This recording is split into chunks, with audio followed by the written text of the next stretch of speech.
अस्सलामुअलैकुम। आज हम बात करने वाले हैं गैलीलियो की। अगर हम किसी को ऊपर से फेंकें तो वो सीधे नीचे की तरफ आ गिरेगी। क्या आपको पता है कि इसको ईजाद किसने किया? इस महान साइंसदान का नाम एस्ट्रोलेट गैलीलियो है। उन्होंने बोला था कि अगर हम दो अलग चीज़ों को ऊपर से नीचे की तरफ फेंकेंगे तो जिसका वज़न ज़्यादा होगा वो पहले नीचे की तरफ आकर गिरेगी। इसके अलावा भी इनको फ़लसफ़ी, ज़ूलॉजी, फ़िज़िक्स, पॉलिटिक्स में भी निहायत ज्ञान था।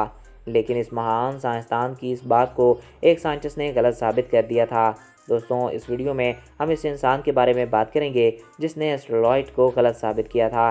एस्ट्रोलॉइड का जन्म 384 में हुआ था, जिन्होंने बोला था कि अगर हम दो अलग अलग चीज़ों को ऊपर से नीचे की तरफ फेंकेंगे तो जिसका वज़न ज़्यादा होगा वो पहले नीचे आकर गिरेगी, और इस बात को 2000 सालों तक पूरी दुनिया सही मानती रही। इसके बाद जन्म हुआ एक अजीम इंसान गैलीलियो का, जिसका जन्म हुआ तकरीबन 15 फरवरी 1564 में इटली के पेशा शहर में।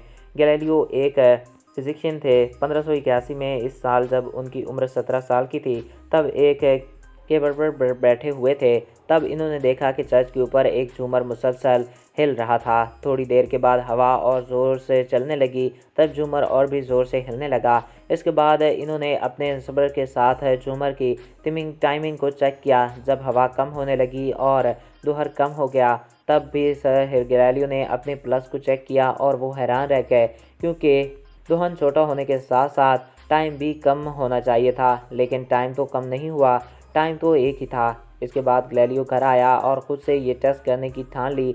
इसलिए उन्होंने बहुत से लोहे और शीशे के बाल लिए और रस्सी के साथ बांधकर बहुत सारे पेंडुलम तैयार किए और अपने दोस्तों के साथ मिलकर टेस्ट करने लगा। जिसके बाद उन्होंने देखा कि सारे पेंडुलम के साले एक ही बार आ रहा था। नाज़रीन, पेंडुलम चाहे जैसा भी हो उसका सामने एक ही आ रहा था।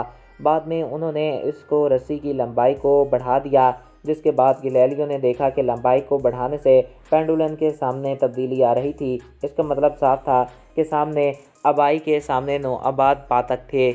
इसके चलते गैलीलियो को ये बात समझ में आ चुकी थी कि जिस तरह पेंडुलम के बालों का वेट है, इसकी स्पीड पर ज़रा भी असर ठीक है, इसी तरह किसी बाल को नीचे की तरफ फेंका जाए तो उस पर उसके धार का कोई असर नहीं पड़ता। गैलीलियो ने जब ये बात प्रोफेसर को बताई, तब गैलीलियो पर भड़क उठे और उन्होंने बोला कि एस्ट्रोनॉट ने ये बात को बहुत पहले ही बता दिया था कि किसी चीज़ का गिरना इसके वेट के ऊपर निर्भर करता है। इसके बाद गैलीलियो ने बहुत सारे टेस्ट किए और इस नतीजे पर पहुंचा कि अगर दो अलग अलग चीज़ों को वायरलेस जगह पर एक साथ छोड़ेंगे तो दोनों ही चीज़ें एक ही सामने पर नीचे गिरेंगी, चाहे इस चीज़ का वेट जैसा भी हो। इस बात को सामने रखने के लिए गैलीलियो ने कुतुब तैयार की और ऊपर से दो अलग अलग चीज़ों को रस्सी के सहारे बांधकर नीचे फेंका तो दोनों ही एक साथ नीचे गिरीं।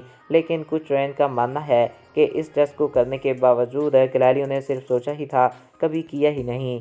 लेकिन आज तक तारीख नहीं जानती कि गैलीलियो ने ये टेस्ट किया या नहीं। तो दोस्तों, आई होप आपको ये वीडियो पसंद आया होगा और आपकी मालूमात में इजाफा हुआ होगा। अगर आपको हमारा ये वीडियो पसंद आया और आपकी मालूमात में इजाफा हुआ है तो हमारे चैनल को सब्सक्राइब करें और साथ ही बेल के आइकन को प्रेस करें।